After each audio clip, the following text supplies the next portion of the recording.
Merci, bonjour Pierre Corel, président des jeunes agriculteurs PACA. On discute aujourd'hui de la transition énergétique.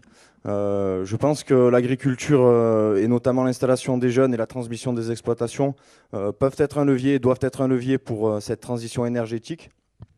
Dans la région, c'est vrai qu'on a un fort potentiel de développement photovoltaïque.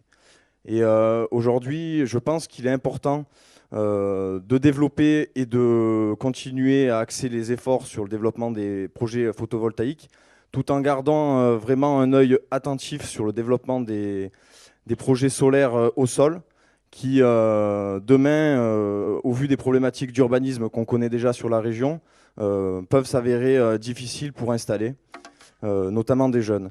Donc ma question, c'était de savoir si la problématique photovoltaïque au sol rentrer dans les discussions de la loi foncière qui va venir rapidement, et quelle était quelle était votre position sur cette question du photovoltaïque au sol qui constitue vraiment aussi des enjeux pour les agriculteurs et qui peuvent être aussi une source de pérennisation des exploitations tout en ayant des projets bien calibrés et bien définis. Merci. Monsieur le Président des jeunes agriculteurs, sur la loi foncière. Le travail va commencer, lancé par le ministre de l'Agriculture. L'objectif, c'est quoi? Là aussi, c'est d'ailleurs la réconciliation, encore une fois, de l'agriculture et de l'environnement. Je disais, on a un défi qui est le renouvellement. On doit aujourd'hui lutter contre deux choses, le rassemblement des terres dans quelques mains et l'artificialisation des sols. On a pris un engagement, on l'a mis dans la loi, zéro artificialisation nette. Ça veut dire qu'on ne va pas avoir des sols qui sont aujourd'hui agricoles qui vont quitter cette vocation. Et deuxième point, il faut s'assurer que les jeunes qui arrivent puissent faire de l'acquisition foncière, là où depuis trop d'années, on avait des situations où, parce qu'il y avait l'artificialisation, c'était la zone commerciale qui le prenait, et c'était bien plus intéressant pour le propriétaire. Donc là, on a commencé à mettre des barrières et on va les renforcer. Et deuxième point, on préférait souvent vendre à l'agriculteur d'à côté, parce qu'il payait un peu mieux, qu'aux jeunes qui venaient s'installer. On va contrôler ces deux éléments pour permettre justement d'avoir la certitude qu'on a le jeune qui peut s'installer. Dans ce contexte-là, moi je suis tout à fait à l'écoute de toutes les propositions utiles. Ce que vous dites sur le photovoltaïque, je trouve, est intéressant et il faut pouvoir l'intégrer dans les usages. Maintenant, il faut faire attention qu'au titre de l'installation, on ne vienne pas faire uniquement du photovoltaïque. Ça doit être un élément de, si je puis dire, de diversification, comme la méthanisation peut l'être. Mais le cœur de l'activité doit rester agricole sur ce point. Monsieur le maire de Manosque. Merci. Merci. Monsieur le Président, merci de me donner la possibilité de vous poser la question sur le projet N-Green que vous avez certainement dû entendre parler. Et je crois que le projet N-Green est, depuis 3 ans, que je me bats pour essayer de faire aboutir la production d'hydrogène dans notre pays, parce que je pense qu'il y a maintenant toutes les pays industrialisés qui ont décidé que l'hydrogène serait l'énergie de demain. Donc il y a 3 ans, moi j'ai pris cette décision. Pourquoi j'ai pris cette décision? Parce qu'on a tous les éléments à l'heure actuelle qui nous permettent d'avoir la page de panneaux photovoltaïques avec une situation, dirons-nous, climatique exceptionnelle. De deux, que nous avons de l'eau. Et la troisième opportunité, c'est que nous avons la possibilité de faire du stockage dans les cavités de géométhane. Aujourd'hui, on a fait le tour avec une task force que j'ai montée, en voyant d'abord, et j'ai eu la chance d'être reçu par Madame la secrétaire d'État Prune Poisson il y a quelques mois, où Monsieur Castaner m'avait accompagné. Ensuite, j'ai rencontré l'ADEME, j'ai rencontré l'ACRO, j'ai rencontré RTE, j'ai rencontré toutes ces choses qui font que ce projet peut aboutir. Alors aujourd'hui, ce qui va se passer demain matin, je le sais, ce qui m'intéresse, c'est pour ça que je me suis positionné là-dessus, c'est ce qui m'intéresse, c'est ce qui va se passer dans les 10, 5, 15, 20 ou 30 ans. Et je crois que la production d'hydrogène dans notre pays sera une position importante pour plusieurs raisons. La première, c'est qu'elle permettra, si vous voulez, de mettre des investissements extrêmement importants qui vont se situer aux alentours d'1 milliard d'euros et que les retombées économiques pour notre collectivité, avec bien entendu de la DLVA, que j'ai voulu associer dans les territoires pour qu'ils puissent bénéficier de ces retours sur l'investissement qui seront d'environ entre 12 et 14 millions d'euros par an. Ce qui nous permettra, si vous voulez, à la communauté d'agglo de pouvoir subvenir à ses besoins dans leur développement de notre territoire. Voilà ce que je voulais vous faire passer comme message. Et la question, bien entendu, elle arrive au bout. Est-ce que, Monsieur le Président, vous adhérez à la production d'hydrogène et est-ce que vous êtes prêt à donner des instructions aux personnes qui sont en charge de tout cela, c'est-à-dire Monsieur le préfet des Alpes de Haute-Provence et bien entendu Monsieur le préfet de région que nous avons la chance d'avoir aujourd'hui dans notre territoire. Merci Monsieur le Président de m'avoir écouté. Merci. Monsieur le maire de Manosque, merci pour vos propos. Alors, moi, vous avez rappelé votre projet, sa dynamique. Je crois à la filière hydrogène. On a fait une mise d'entrée avec un plan 100 millions d'euros. Il faudra aller beaucoup plus loin. Le rôle de l'État, c'est d'ailleurs d'être neutre sur les technologies. Le ministre le dit toujours. Il y a l'électrique, l'hybride, l'hydrogène pour la mobilité, beaucoup d'autres choses. On verra à la fin ce qui gagne. Je l'ai dit, l'hydrogène déjà marche très bien sur certaines formes de mobilité. On va avoir plusieurs collectivités qui vont inaugurer leur premier bus hydrogène, le train, etc.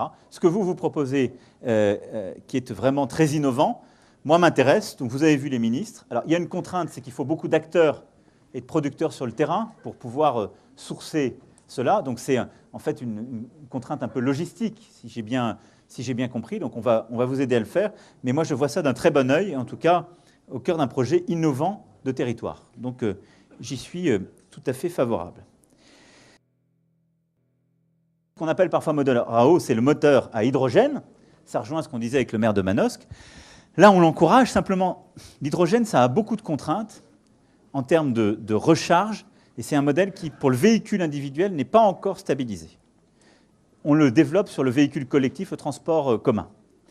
Par contre, on a une stratégie, et plusieurs m'ont posé la question sur ce point, qui est en effet d'être beaucoup plus volontariste sur la mobilité hybride et électrique, et d'être beaucoup plus volontariste sur le remplacement des vieux véhicules. Parce que quel est notre objectif, si on parle de l'environnement, de la pollution, de la qualité de l'air? Ce sont les émissions de particules et surtout de CO2 qui sortent de nos véhicules. Quel est mon premier problème? Ce sont les vieux véhicules, en particulier diesel, du parc français. Et donc, ce que je dois faire d'abord, que certains s'équipent en effet de ce dispositif à eau, mais surtout, c'est qu'ils puissent changer leur véhicule. Ça, c'est la prime à la conversion qu'on a mis en place. D'ailleurs, vous êtes éligible quand vous avez un vieux véhicule, y compris pour acheter un véhicule d'occasion qui soit diesel ou essence quand il est de la première génération. Et on a bonifié cette prime quand vous achetez un électrique. Donc, on accompagne les gens. Alors là, en sortie de débat, les ministres travaillent sur les solutions techniques pour que le reste à charge pour chacun soit le plus réduit possible. Qu'est-ce que ça veut dire? Ça veut dire qu'on vous demande de changer de véhicule, même si à la fin, vous n'en payez que 2 ou 3 000 euros, ça peut être beaucoup. C'est beaucoup chaque jour. Il faut qu'on crée les solutions pour que ce soit 10 euros par mois, sans que ce soit des taux mirobolants. Et on sait le faire. Donc on le fait avec les banques, les constructeurs automobiles, pour qu'il y ait une vraie solution de sortie pour les classes moyennes et populaires. Mais donc la priorité, remplacer les vieux véhicules par des neufs. Deuxième priorité, accélérer le passage vers l'hybride et l'électrique, qui sont des technologies aujourd'hui matures. Et donc pour ça, qu'est-ce qu'on fait? On accélère la production, on encourage nos industriels, on a réouvert des capacités des usines. Donc tout ça par rapport à ceux qui disent est-ce qu'il faut choisir entre l'écologie ou l'économie? Je le dis très clairement, on ouvre en ce moment dans l'Est de la France des usines pour produire des véhicules électriques. Et donc pour être une grande puissance industrielle et écologique par rapport à la question qui m'était posée tout à l'heure. Donc ça, c'est le deuxième pilier. Puis on va équiper beaucoup plus rapidement en bornes électriques cela. Donc voilà, on accompagne les gens, on accompagne les industriels.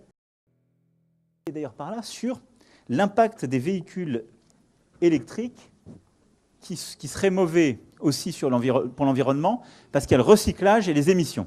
C'était toi. Alors, on a de toute façon toujours un défi, quelle que soit l'utilisation d'un bien industriel, sur le recyclage. Le véhicule électrique, comme tout véhicule, il y a en effet la vraie question du recyclage, de la deuxième vie des voitures ou de leur matériel. Il y a ensuite la question des batteries. Mais il y a des batteries sur les moteurs à combustion, comme il y a des batteries, comme il y a un problème sur l'électrique là-dessus. Donc le problème du recyclage du véhicule, il est aussi vrai pour l'électrique que pour le véhicule à combustion, comme on dit, qu'il soit diesel ou essence. L'autre question qui est parfois posée, c'est de dire, vous mettez de l'électricité, est-ce que votre électricité, elle n'est pas plus polluante, au fond, en CO2 que votre essence? Et c'est là, ça rejoint un des propos que disait le ministre d'État tout à l'heure. Au contraire. Et encore plus en France. La France a une chance, et là,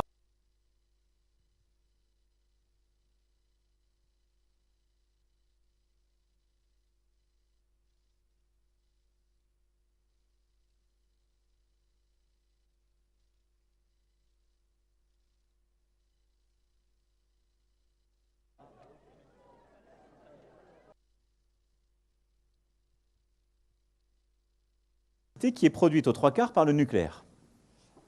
Bon. Là où je dis c'est une chance par rapport. Cette aide était moins utile l'année 4 et 5. La priorité, remplacer les vieux véhicules par des neufs.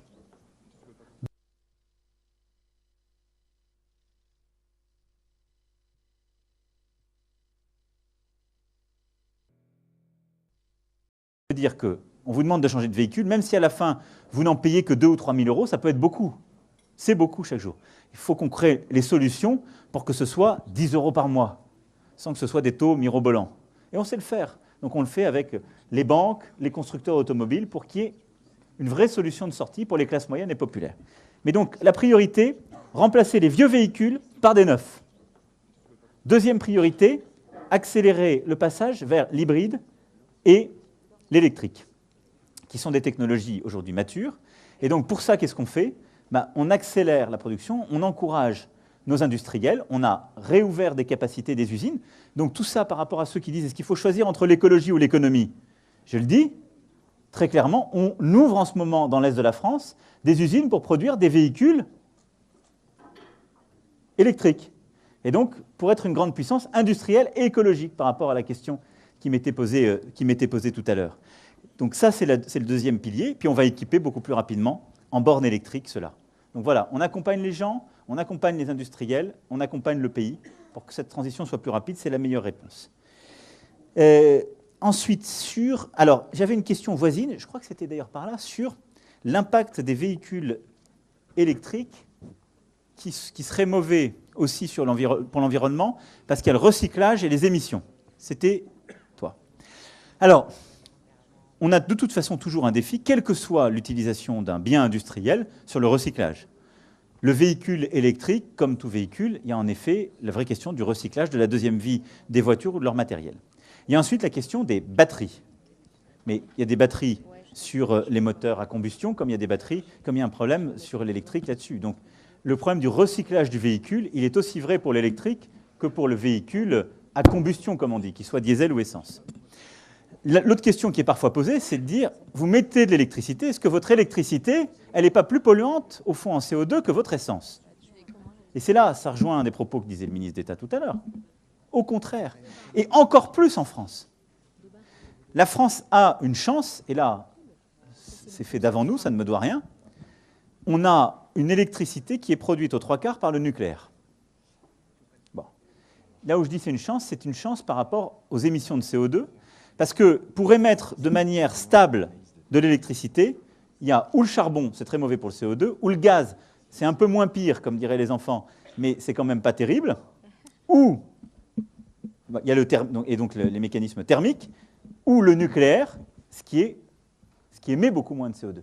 Et ensuite, on a le renouvelable, qui en émet encore moins, et qui n'a pas de problème de traitement des déchets ou de recyclage. Mais le problème du renouvelable aujourd'hui, c'est qu'il ne produit pas d'énergie stable. Il produit une énergie qui est intermittente. Et donc le défi qui est le nôtre, c'est aujourd'hui de, profiter du fait qu'on a une énergie électrique très décarbonée et à bas coût, grâce au nucléaire, et de réduire notre dépendance au nucléaire en développant les renouvelables, et d'accélérer notre mutation en développant les technologies de stockage du renouvelable. Le jour où on sait stocker le renouvelable, on sait beaucoup plus vite substituer le renouvelable au nucléaire. Et donc, par rapport à la question, compte tenu de la présence du nucléaire, du plan d'investissement sur le renouvelable et de ce qu'on fait sur les batteries, je confirme que c'est bon même en termes d'émissions de CO2, parce que notre électricité, elle n'est quasiment pas produite avec le charbon en France. Ensuite, monsieur le maire a pris note sur les financements à venir. Le ministre d'État s'étant beaucoup attaché avec le secrétaire d'État à ce que l'ensemble des territoires à énergie positive soient financés conformément aux engagements pris. Je le dis sous le contrôle des parlementaires et du législateur, même quand aucune loi n'avait été votée pour ce faire et que les financements n'étaient pas au rendez-vous. Et donc je veux remercier à la fois le gouvernement et le Parlement, parce qu'ils ont été au rendez-vous d'engagement, c'est 800 millions d'euros, me rappelle le ministre, alors qu'il n'y avait pas un sous-vaillant en face. Mais je pense que c'est une très bonne initiative que ces territoires à énergie positive et que ça a été une dynamique lancée par Ségolène Royal, que vous avez rappelé, qui était, je pense, tout à fait innovante et correspondait à cela. Et donc notre idée est en effet de pouvoir adapter ce dispositif. Et avec le ministre, on va regarder sur votre point particulier, le président opiné du chef, donc j'ai compris.